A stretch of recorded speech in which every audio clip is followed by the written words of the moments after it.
there's this old story in King Arthur where the knights go off to look for the Holy Grail, which is either the cup that Christ drank out of at the Last Supper, or the cup into which the blood that gushed from his side was poured when he was crucified. The stories vary, but it's basically a holy object, like the phoenix in some sense, that's a representation of transformation.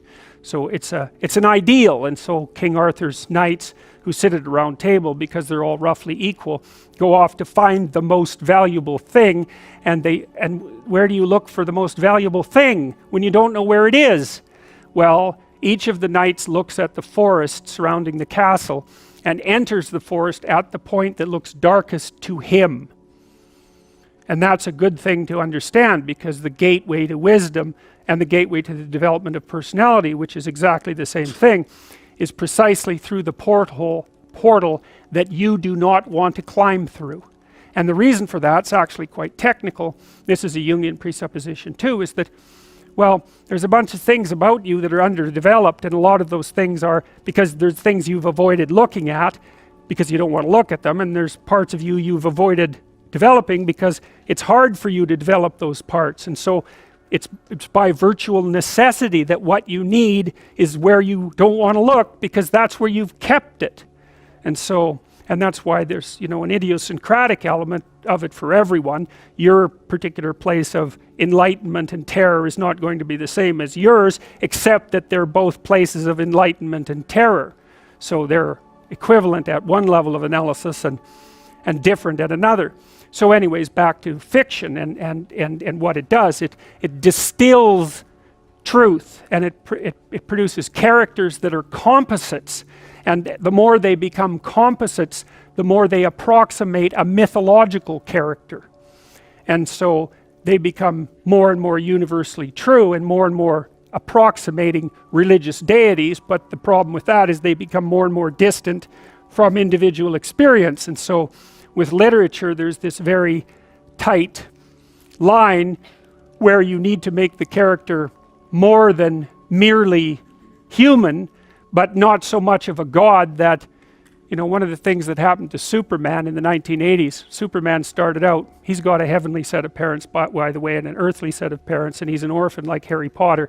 Very common theme is that when Superman first emerged, he could only jump over buildings, and maybe he could stop a locomotive, but by the time the 1980s rolled around, like, he could juggle planets and, swallow hydrogen bombs, and, he could do anything. Well, people stopped buying the Superman comics because how interesting is that? It's like something horrible happens and Superman deals with it.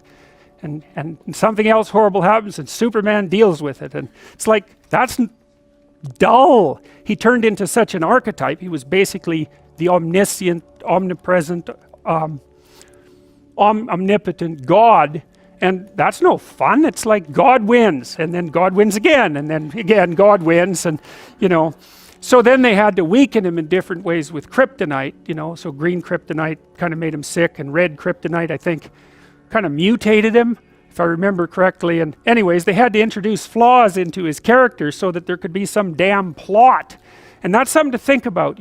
There's a deep existential lesson in that your being is limited and flawed and fragile.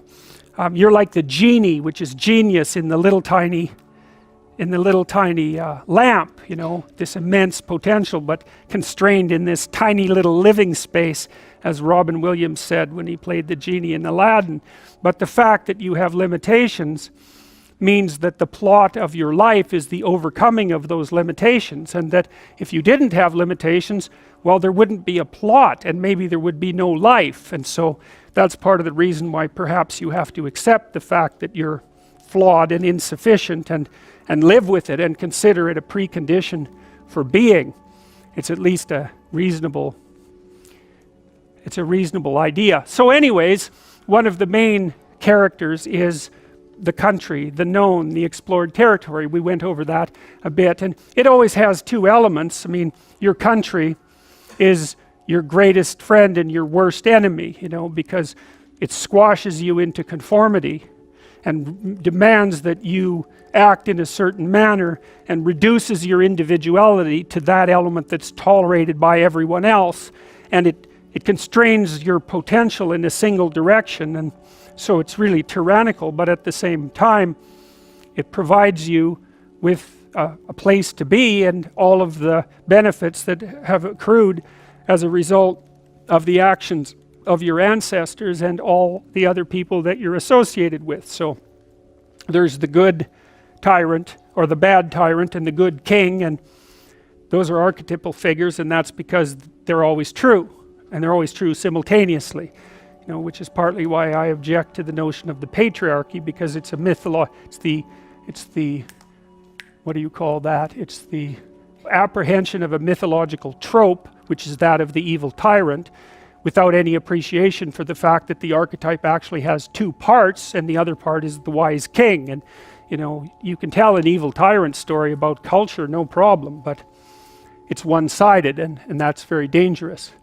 because you don't want to forget all the good things that you have while you're criticizing all the ways that things are in error. That's a lack of gratitude, and it's a lack of wisdom, and it's founded in resentment, and it's very dangerous, both personally and socially.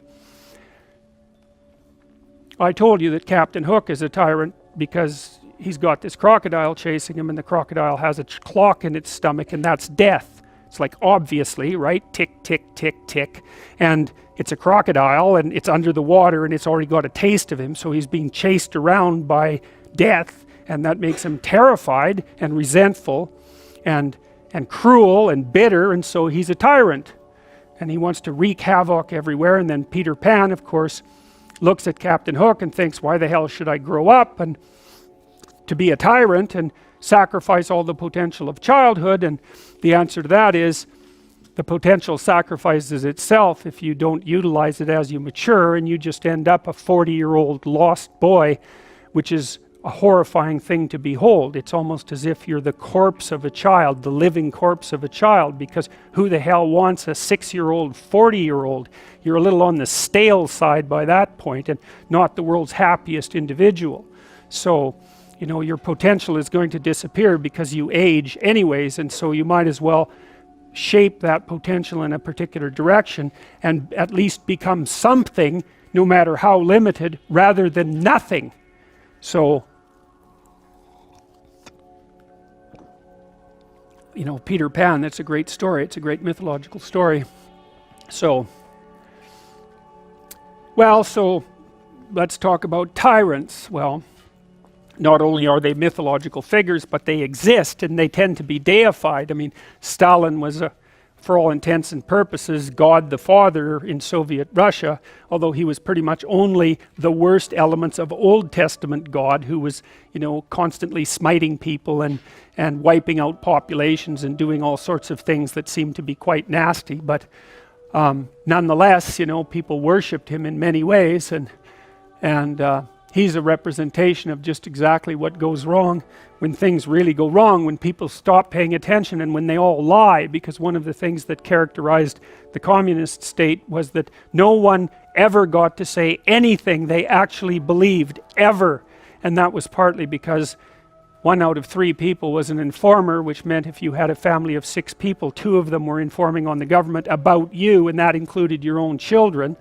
And if you were an informer, you were often amply rewarded by the state, so that if you lived in an overcrowded apartment building with 3 families in the same flat, and you informed on, the woman down the hall that you didn't like, she got shipped off to the old concentration camp, and you got her apartment. And so that was a lovely society, and it only killed about 30 million people between 1919 and 1959. So that's what happens when the archetypal structure gets tilted badly, when people forget that they have a responsibility to fulfill as citizens, as awake citizens who are capable of stating the truth, and the archetype shifts, so there's nothing left of the great father except the tyrant. And let's not have that happen. I mean, the one on the right is really interesting, because consciously or unconsciously, there's Stalin surrounded by what is, for all intents and purposes, fire.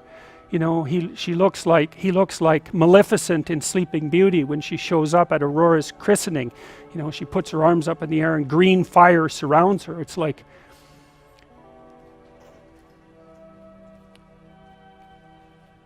It's like he's surrounded by fire, and there's Lenin above him, who's like king of the fiery realm, and that's for sure. So I mean, all the terrors that happened in the Soviet Union didn't start under Stalin, they started under Lenin, and Stalin was definitely Lenin's legitimate son, let's put it that way.